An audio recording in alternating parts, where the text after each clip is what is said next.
जी हाँ दोस्तों, नंदिनी दुल्हन के जोड़े में तैयार हो चुकी है। उसकी शादी की पोशाक में वह बिल्कुल परी जैसी लग रही है। हर कोई उसकी सुंदरता के कायल है। हल्दी और संगीत का फंक्शन तो बस शुरुआत थी, लेकिन अब आखिरकार वह अपने जीवन के सबसे महत्वपूर्ण दिन के लिए तैयार है। देव भी पूरी तरह से तैयार है। उसकी आंखों में अनगिनत भावनाओं का समंदर उमड़ रहा है। खुशी, डर, चिंता और कुछ तो अनकहा सा दर्द भी। वह जानता है कि यह दिन सिर्फ नंदिनी के लिए ही नहीं, बल्कि उसकी अपनी जिंदगी के लिए भी निर्णायक है। तभी अचानक संगीत के हल्के सुरों के बीच वहां पर अविनाश की उपस्थिति महसूस होती है। उसकी चाल में कोई अलग ही तनाव है और उसकी आंखों में कुछ ऐसा है जो तुरंत सभी का ध्यान अपनी ओर खींच लेता है।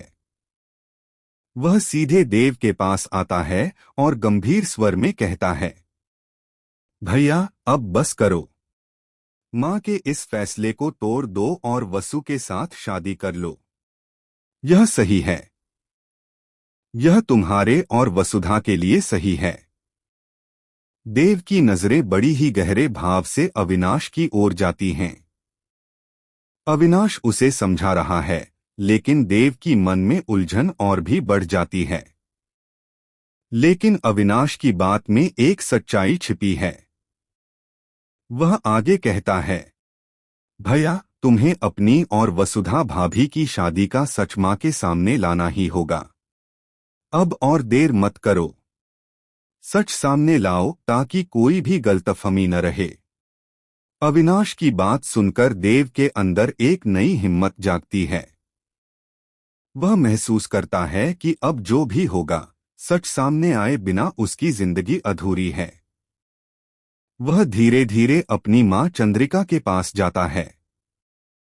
लेकिन उसी समय जैसे किसी ने कहानी में नया मोड़ डाल दिया हो, अविनाश अचानक नंदिनी की ओर बढ़ता है और उसे किडनैप कर लेता है। सभी लोग दंग रह जाते हैं। संगीत का हल्का सा माहौल अब तनाव और डर से भर जाता है।